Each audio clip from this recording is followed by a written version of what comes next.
Welcome back to another video, and I'm feeling amazingly better. Well, not amazingly, but better. My stomach and my head's definitely treating me well. I can definitely say that. Uh, but anyway, welcome back to the Spidey Talk Show. Anyways, I'm here to say a few things. Andrew and Toby, about my regard to them being in No Way Home.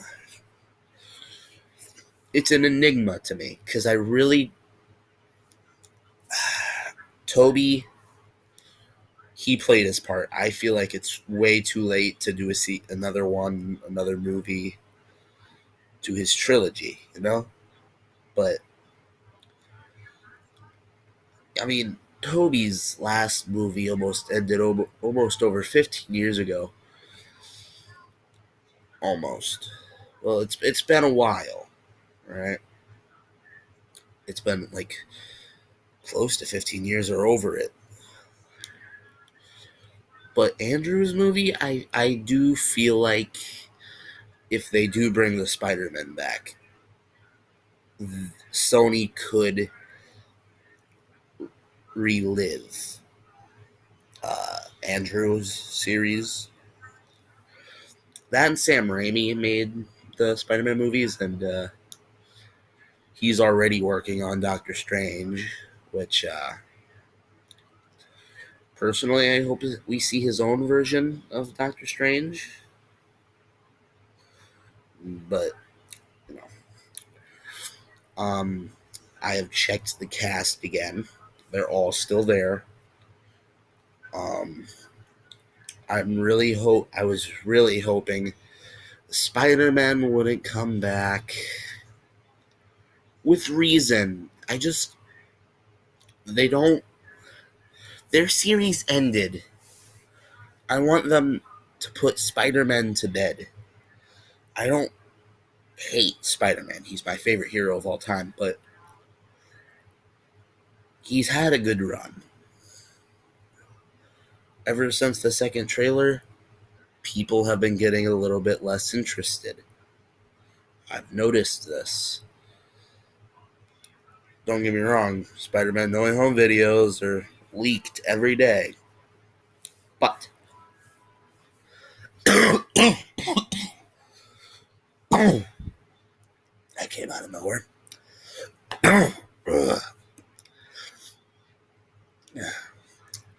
I do feel like Andrew Garfield, I don't feel like it's too late, but I've considered it. I've dealt with it. And it proves to show me another big important part that I want to talk about this. People say Andrew is the worst Spider-Man. But why doesn't nobody mention Toby or try to interview him? I mean, don't get me wrong, it's definitely true. People have interviewed Andrew 50 times already. And Andrew has said no, but it's an obvious lie. That photo came out months ago of him hanging on the weird little floors and pipes. It's confirmed. I mean, it's obvious he's gonna be in it. I'll let my mind get ahead of me. But you gotta realize, we've had pictures of Daredevil, literal scenes in Venom 2, and Morbius and upcoming Kraven the Hunter movie could have more to show. Along with Doctor Strange 2 on the way. And who knows, maybe Thor, Love and Thunder, and Black Panther, Wakanda Forever, R.I.P. Chadwick, and Stan Lee. And not Robert Downey Jr., but Iron Man, R.I.P. You know? I don't really have much to say in this video, man. I mean, Just letting y'all know, I can only make reactions at this point. Um, I've been working on something a bit special. Not gonna say it yet though. Um, I was thinking after I post this video to my channel, I will make a TikTok reaction video on a separate channel. Surprise! I have another channel that I'm sharing with someone. But the Spidey Talk Show will always stay on here. We will be having a second series of anime talk shows such as Dragon Ball and MHA on the other channel. I'll actually put it, if y'all can even see it, right there. If y'all can see it, I don't know. I have different stuff on here. I just typed it, yada yada yada. But I hope y'all can accept my opinion. Why I don't really think I want them back. I love Toby.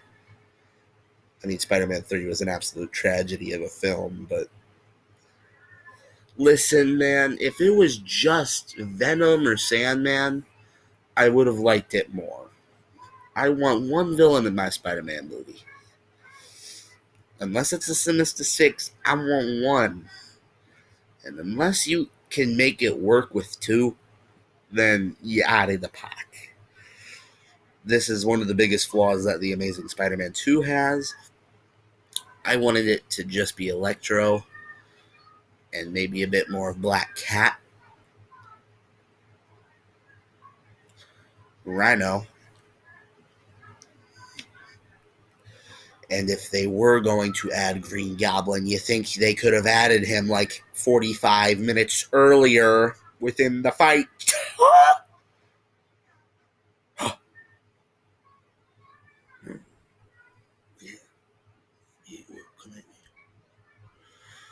But you see this tiny seed?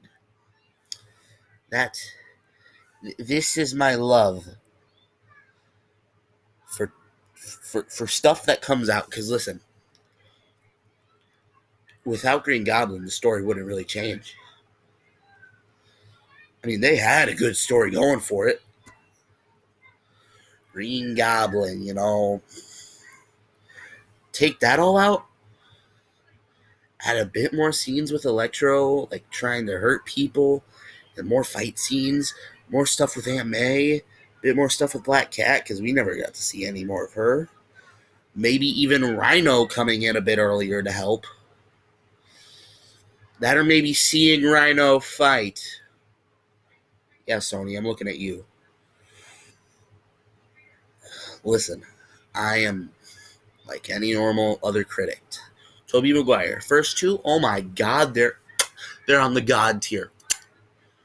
All of Tom Holland's movies so far are on king tier. The first Amazing Spider-Man, right with Tom Holland's movies. The Amazing Spider-Man 2 for me it's a bit between the king and god tier.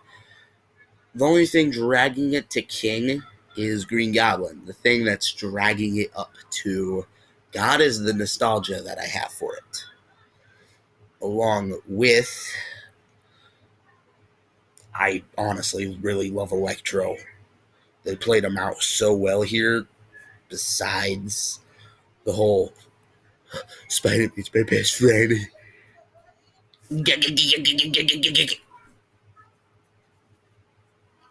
I love that part very well.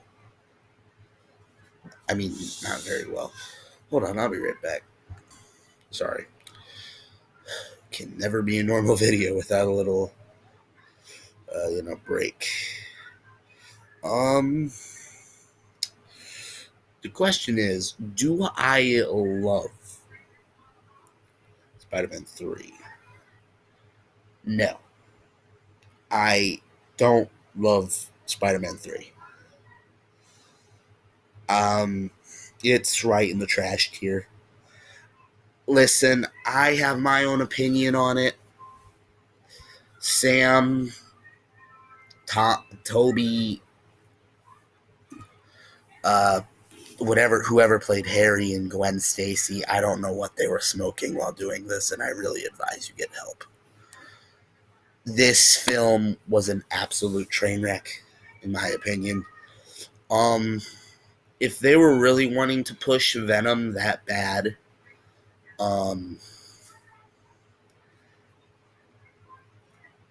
because this is, you know what? This video's changed. The Amazing Spider-Man 2. I've told you all before, Electro. That's all they needed. Maybe Black Cat and Rhino, that's all. Then they could have had the Sonyverse way sooner. We would have had like 23 films already.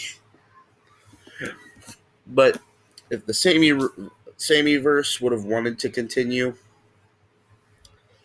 there's one villain that stands above them all that I have a fond respect for. Sam was really smart because the villain each time became less evil. I mean, Green Goblin, he was just an absolute evil person. That's besides the fact. I feel like Norman was completely aware with what he was doing. I don't care if y'all say, but the Goblin was controlling him. He is the Goblin. He took the serum. He wanted to take the risks. Next thing you know, you're in a full green suit with an embarrassing helmet on your head, flying around saying, "Godspeed, Spider-Man." Yeah. Doc Ock. Now, don't get me wrong. I love Green Goblin. It's just the way they did it, it was wonky. But for early 2000s movies, that's something rare because there was Blade and there was Batman.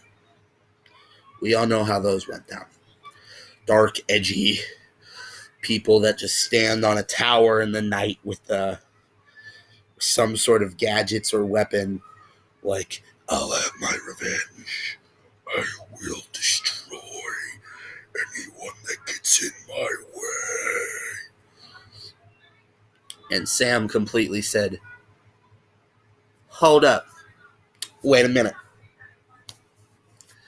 And he gave us Spider-Man. Spider-Man 2, it was emotional. It was funny. Toby was emotionless like always. Perfect villain. That's all I have to say. But Sandman made me root for him almost more than I did for Spider-Man.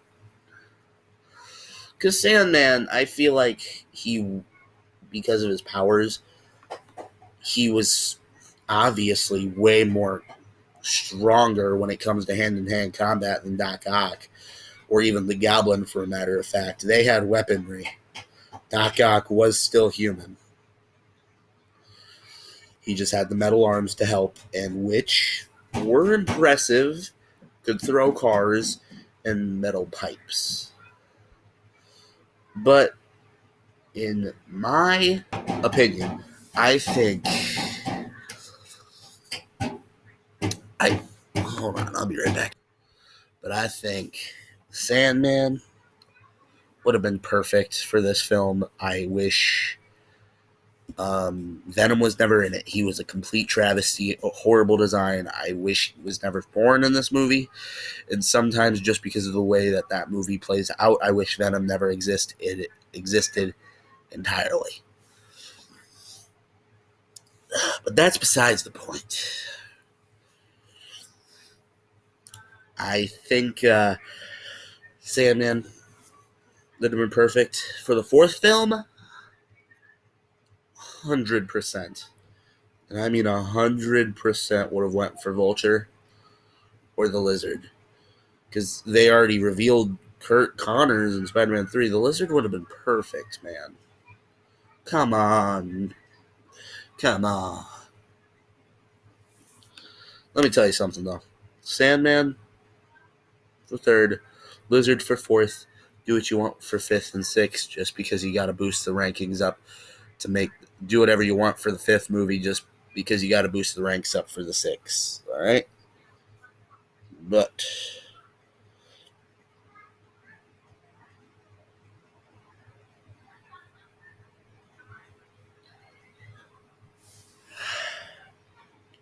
the reason why,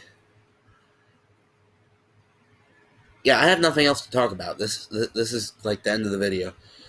This is going to be a pretty short one. Well, Jesus, 15 minutes? How long have I been rambling? You get it. Sandman and Electro were all they needed for these horrible Spider-Man flicks. And if anything, y'all need to do me a favor. I'm speaking to the companies out here that make the merchandise. When you make Spider-Man movie merchandise, such as action figures, don't make a comic line. I love the comic toys. Sell separately, different boxes. Understand? Good. Even though you're never watching this video until 30 years from now. Don't do it. This, just don't. Alright? Alright. Good. Just wanted to get that out to y'all. Spider-Man 3 sucks. Besides Sandman. Everything with Sandman and Peter Parker, anything that doesn't involve Venom is absolute dog water. Anything that involves Venom is just trash, needs to be burned and purified. That's the end of the video. Bye.